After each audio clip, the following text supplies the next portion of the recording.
യെശയ്യാ 43:25. എന്നെ പ്രതി നിന്റെ തെറ്റുകൾ തുടച്ചു മാറ്റുന്ന ദൈവം ഞാൻ തന്നെ, നിന്റെ പാപങ്ങൾ ഞാൻ ഓർക്കുകയില്ല. നിന്റെ പാപങ്ങൾ ഞാൻ ഓർക്കുകയില്ല.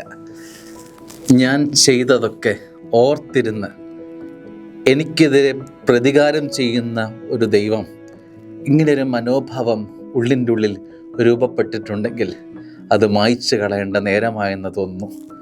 സ്നേഹമുള്ളവരെ, ഓർത്തിരുന്ന് അങ്ങനെ എന്നോട് പ്രതികാരം ചെയ്തിരുന്നെങ്കിൽ ഞാൻ കണ്ട അനുഭവങ്ങൾ, ഞാൻ കേട്ട അനുഭവങ്ങൾ, ഞാൻ പറഞ്ഞവ, ഞാൻ ചെയ്തത്, എൻ്റെ ജീവിത ഭാവനയിൽ വിരിഞ്ഞ തെറ്റനുഭവങ്ങളൊക്കെ ഓർത്തെടുത്ത് ഓരോ മിനിറ്റിനും ഓരോ അനുഭവങ്ങൾക്കും എനിക്കെതിരെ പ്രതികാരം ദൈവം ചെയ്തിരുന്നെങ്കിൽ എൻ്റെ അവസ്ഥ എന്താകുമായിരുന്നു എൻ്റെ അവസ്ഥ? സത്യത്തിൽ ഔദാര്യം എന്ന വാക്ക് എൻ്റെ ജീവിതത്തിൽ ഓരോ നിമിഷവും അന്വർത്ഥമാക്കിക്കൊണ്ടിരിക്കുകയല്ലേ.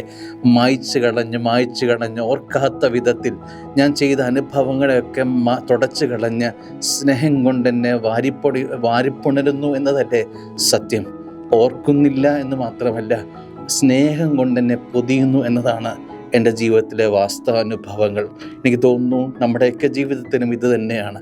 ജീവിതത്തിൽ തെറ്റുപറ്റിപ്പോകുമ്പോഴും തക്ക മറന്ന് സ്നേഹത്തോടെ ദൂർത്തനായ അപ്പനെ പോലെ ദൂർത്തനുഭവങ്ങളിൽ വീണു പോകുമ്പോഴും സ്നേഹത്തിൻ്റെ ദൂർത്തിൽ അപ്പൻ മകനെ ചേർത്തു പിടിക്കുന്ന പോലെ ഓരോ നിമിഷവും എന്നെ ചേർത്തു പിടിക്കുന്നതിൻ്റെ കാരണമല്ലേ ഈ ജീവിതം, ഈ അനുഭവങ്ങളും. അപ്പോൾ ജീവിതം കൊണ്ട് നന്ദി പറയാം.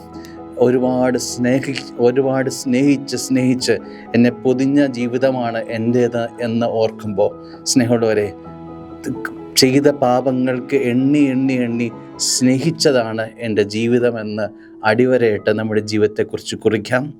ആമേൻ.